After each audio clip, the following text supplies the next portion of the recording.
मित्र नमस्कार, मैं अनिरुद्ध विश्वकर्मा। आप देख रहे हैं हिंदुस्तान सपनों का। जब चुनाव आता है तो शहीदों के नाम पर वोट मांगे जाते हैं, लेकिन जब वही जवान शहीद हो जाता है तो उसके अंतिम संस्कार में कोई भी प्रशासनिक अधिकारी नहीं आता है, तो यह शहीद का सम्मान नहीं बल्कि अपमान कहा जाएगा।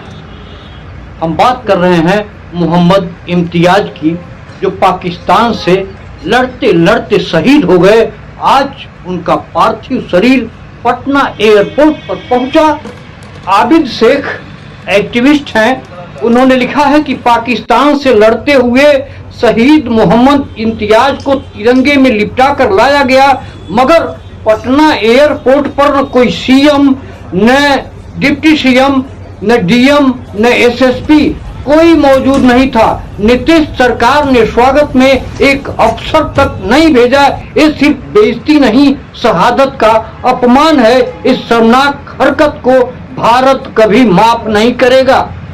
तो कुल मिलाकर के एक सैनिक जो शहीद हो जाता है उसका सम्मान होना आवश्यक है, क्योंकि वह सैनिक अपने लिए नहीं लड़ा है, देश की सुरक्षा के लिए लड़ा है, देश की सुरक्षा के लिए शहीद हुआ है।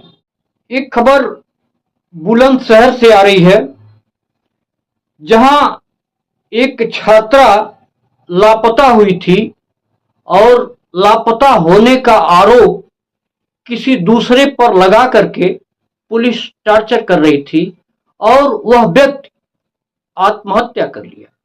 दैनिक भास्कर के पत्रकार हैं सचिन गुप्ता, उन्होंने लिखा है कि 2 मई को बुलंदशहर से बीए की छात्रा कुमकुम लापता हुई। गांव के अर्जुन सिंह पर किडनैप करने की एफआईआर दर्ज हो गई। पुलिस ने कई दिन अर्जुन के घर दबिश दी, सामान तोड़ डाला।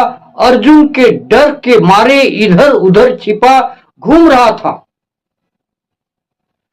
7 मई को अर्जुन की लाश पेड़ से लटकी हुई पाई गई। तो पुलिस इस कदर मानसिक रूप से टॉर्चर कर दे रही है कि व्यक्ति आत्महत्या करने के लिए मजबूर हो जा रहा है।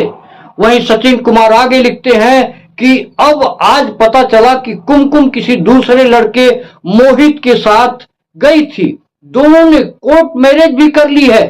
पुलिस की ज्यादती की वजह से एक निर्दोष लड़का इस जिंदगी से चला गया, जबकि उसका रत्ती भर इस मामले से कुछ लेना देना नहीं था। सिर्फ उसको डर था कि पुलिस पकड़ेगी तो उसके साथ 3rd डिग्री का इस्तेमाल किया जाएगा।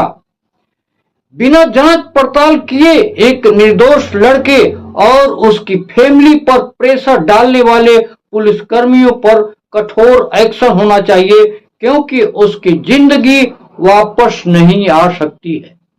मित्रों, जब से सीज फायर की बात हुई है तब से सोशल मीडिया पर एक बहस छिड़ गया है। 1971 के जंग की बहस छिड़ गई है, जिस समय भारत की प्रधानमंत्री इंदिरा गांधी हुआ करती, जिन्होंने पाकिस्तान के टुकड़े करके एक अलग बांग्लादेश बना दिया। 71 की बात है, सन 1971 की, और 1972 में शिमला समझौता होता है, जिस समझौते में यह लिखा जाता है कि भारत और पाकिस्तान के बीच इस कश्मीर मुद्दे को लेकर के कोई विवाद होता है तो थर्ड पार्टी यानी तीसरा देश उस समझौते के बीच में नहीं पड़ेगा। दोनों देश आपस में मिल बैठ करके समझौता कर लेंगे। लेकिन यह पहलगाम आतंकी हमले के बाद से भारत ने जो एयर स्ट्राइक पाकिस्तान पर किया है, तो डोनाल्ड ट्रंप अमेरिका के राष्ट्रपति के कहने पर जो सीज फायर हुआ है, उस सीज फायर को लेकर के तमाम लोग तमाम तरह की बातें कर रहे हैं।